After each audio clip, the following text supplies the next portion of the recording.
देख रहे हैं अब तक न्यूज चैनल। 5 सालों में 2019 के इलेक्शन के बाद पहले 2 साल 2020, 21 या 19-20 ये 2-2.5 साल कोरोना काल होने की वजह से पूरी दुनिया रुक गई थी। सरकार के पास खजाने में पैसा नहीं था। शहर के विकास के लिए, कामकाज के लिए जो आमदार निधि थी वही 2 करोड़ और 3 करोड़ रुपये निधि थी। उनके बाद जब कोरोना काल खत्म हो गया तो शहर के विकास के लिए हमने जो भी हुकूमत रही, महा विकास आघाड़ी के कुछ दिन रहे और इस सरकार के गिर जाने के बाद महायुति के जो है कुछ दिन रहे। इन दोनों सरकारों से शहर के विकास के लिए हमने हर मुमकिन कोशिश करके फंड लाना और फंड का इस्तेमाल करना, ये हमारे प्रोग्राम का एक हिस्सा रहा। आप मीडिया से ताल्लुक़ रखते हो, आपको पता है कि हमने जब काम शुरू किया तो काम शुरू होने के बाद आमदार निधि के कुछ काम टारगेट करके उसे बहुत किलो डाला गया ताकि वो काम उनको मिल जाए जो टेंडर डाल रहे हैं। और उनका प्रोग्राम ये था कि ये काम ले करके हम काम नहीं करेंगे। जब इस बात की भनक हम लोगों को लगी तो हमने कलेक्टर और डिविजनल कमिश्नर से बात करके जिन कामों में बहुत किलो टेंडर डाला गया था हमने उन कामों को कैंसिल करवा दिया। इसके खिलाफ शहर की एक सियासी पार्टी और उसके जिम्मेदारान हाई कोर्ट तक पहुंचे और हाई कोर्ट पहुंच करके डिविजनल कमिश्नर के इस फैसले के ऊपर स्टे लेने की उन्होंने कोशिश की। ये मामला साल भर, 1.5 साल से चलता रहा और हमारे सारे काम हाई कोर्ट में मैटर होने की वजह से रुके रहे। दरमियान में उन कामों को छोड़ करके दूसरे जो काम थे, जब उन कामों की हमने शुरुआत की तो मालेगांव महानगर पालिका कमिश्नर आयुक्त के ऊपर दबाव बना करके अंडरग्राउंड ड्रेनेज का प्रोग्राम ले करके हमारे तमाम कामों को पर स्टे लाया गया। कमिश्नर की तरफ से स्टे था कि जब तक अंडरग्राउंड ड्रेनेज का काम नहीं हो जाता वहाँ तक रोड का काम ना किया जाए।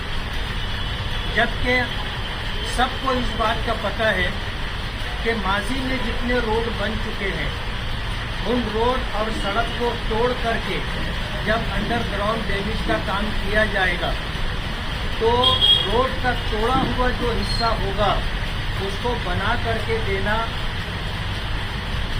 एजेंसी की जिम्मेदारी होगी, ठेकेदार की जिम्मेदारी होगी। तो हमारा काम रोकने का कोई अधिकार या यूँ कहना चाहिए कि कोई ऐसी बात नहीं थी कि हमारा काम रुकवाया जाता, लेकिन काम रुकवाया गया। जब काम कमिश्नर की तरफ से रुकवा दिया गया तो हम लोगों ने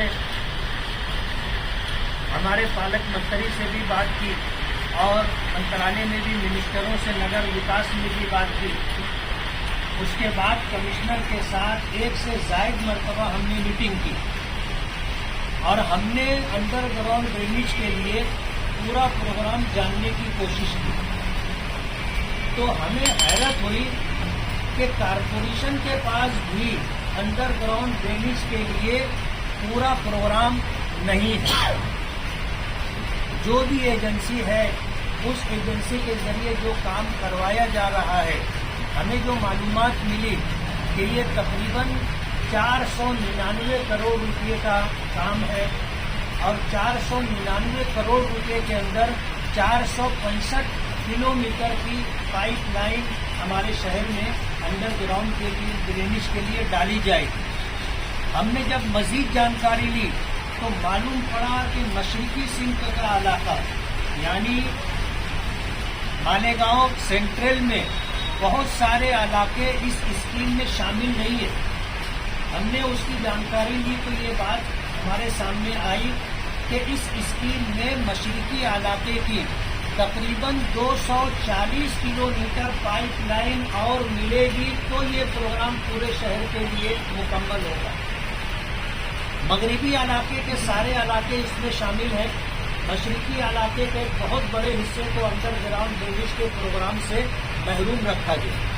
ये 499 करोड़ रुपये का प्रोग्राम है और मालेगांव के लोगों को, सियासी पार्टी के जिम्मेदारान को इस बात का पता है कि माजी आमदार शेख आसिफ साहब जो कारपोरेशन में बरसरे इख्तियार थे, इन्होंने इस बात की कोशिश की थी एक एजेंसी ला करके कि ये ठेका उनकी लाई हुई एजेंसी को मिल जाए और जो टर्म और कंडीशन टेंडर में थी वो एजेंसी उस टर्म और कंडीशन को मुकम्मल नहीं करती थी। उसने ऐसे बोगस पेपर लगाए टर्म और कंडीशन को फुल करने के लिए कि उस एजेंसी को काम मिल जाए, और मणिपुर के अंदर उन्होंने इस तरह का कामकाज किया था।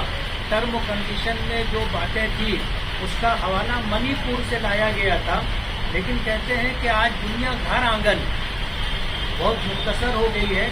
आदमी जानकारी लेना चाहे तो मालेगांव में अपने घर में बैठे बैठे दुनिया जहां की जानकारी ले सकता है। दूसरी एजेंसी के लोगों ने मणिपुर पहुंच करके वहां इस बात की इंक्वायरी की तो मालूम पड़ा कि इस एजेंसी ने मणिपुर में कोई काम नहीं किया और मणिपुर के हवाले से जो पेपर उन्होंने साथ में सबमिट किए हैं वो बोगस है। इसलिए वो मामला रद्द हो गया और दूसरी किसी एजेंसी को दोबारा टेंडर होने के ऊपर काम मिला। हमें इससे मतलब नहीं है। हम ये बताना चाहते हैं कि शहर के विकास के लिए हमने जो फंड लाया था और काम हम कर रहे थे, हमारे काम को रुकवाने की कोशिश की गई। पहले एक सियासी पार्टी के लोग हाई कोर्ट से जा करके स्टे लेकर के आए। उसके बाद जो होते काम थे उसको रुकवाने के लिए कमिश्नर पर प्रेशर बनाया गया और कमिश्नर ने अंडरग्राउंड ड्रेनेज के नाम पर पूरे शहर में कामकाज पर स्टे दे दिया गया। हमने कमिश्नर के सामने जब पूरी बात रखी, जानकारी लेना चाहिए, तो कारपोरेशन के पास पूरा एस्टीमेट नहीं था, कारपोरेशन के पास पूरा नियोजन नहीं था और कारपोरेशन इस मामले में हमें मुतमईन नहीं कर सकी।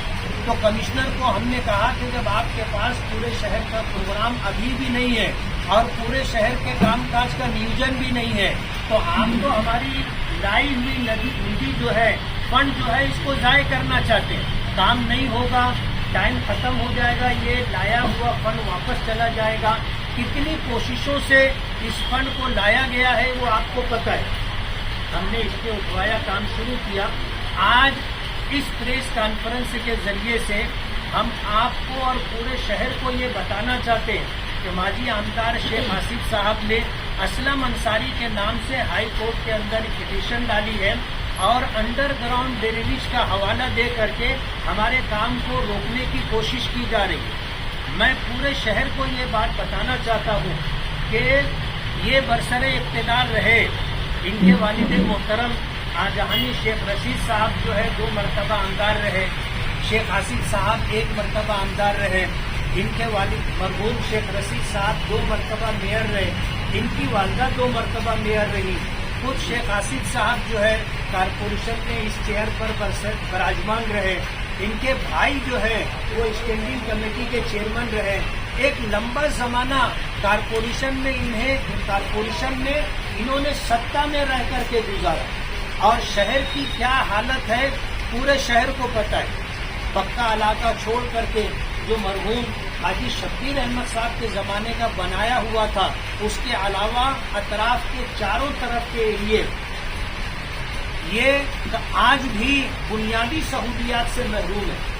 आज हम वहाँ काम करना चाहते हैं तो ये हमारे काम को रोकने के लिए हाई कोर्ट गए हैं और ये बात आपके जरिए से मैं पूरे शहर को बताना चाहता हूँ कि ये शहर के विकास का दावा करते हैं जबकि सूरत हाल हकीकत हाल इसके बिल्कुल बरक्स है। हमारे 28 करोड़ रुपए के काम का वर्क ऑर्डर हो चुका है, वो काम हम करना चाहते हैं जिसमें तमाम बुनियादी सहूलतें हैं, यानी गटर है, रोड है, पानी की पाइपलाइन है, लाइट है, ये सारा काम हम करना चाहते हैं और अल्हम्दुलिल्लाह मजीद फंड हमें अभी माइनॉरिटीज डिपार्टमेंट से मिला है, नगर विकास से हमको इंशाअल्लाह बड़ा फंड मिलेगा, जिसकी हम लोग फाइनल स्टेज पर है। अभी 2 दिन के अंदर जाकर उसका फॉलो अप ले करके इंशाअल्लाह मजीद फंड लाएंगे।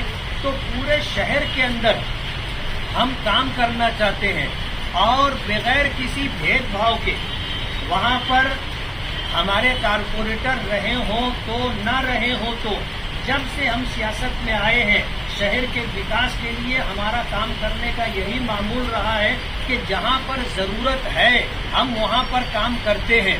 हम कभी ये किसी को नहीं बोलते कि तुमने हमको कहाँ वोट दिया, हम तुम्हारे इलाके में काम नहीं करेंगे, तुम्हारा वोट हमको नहीं मिला।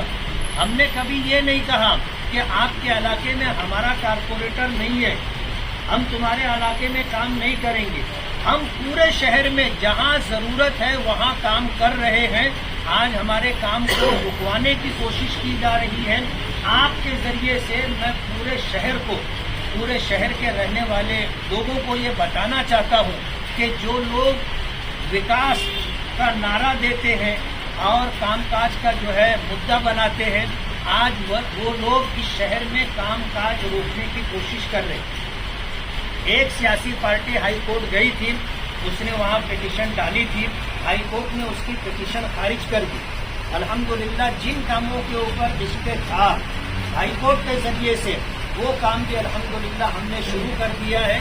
और कमिश्नर की तरफ से जिन कामों का स्टे था उस स्टे के खत्म हो जाने के बाद अल्हम्दुलिल्लाह हमारा वो काम भी शुरू हो चुका है। आज सूरत हाल ये है कि अगर इस तरह हाई कोर्ट जा करके काम रोका जाएगा तो शहर का बहुत बड़ा तामीरी नुकसान होगा।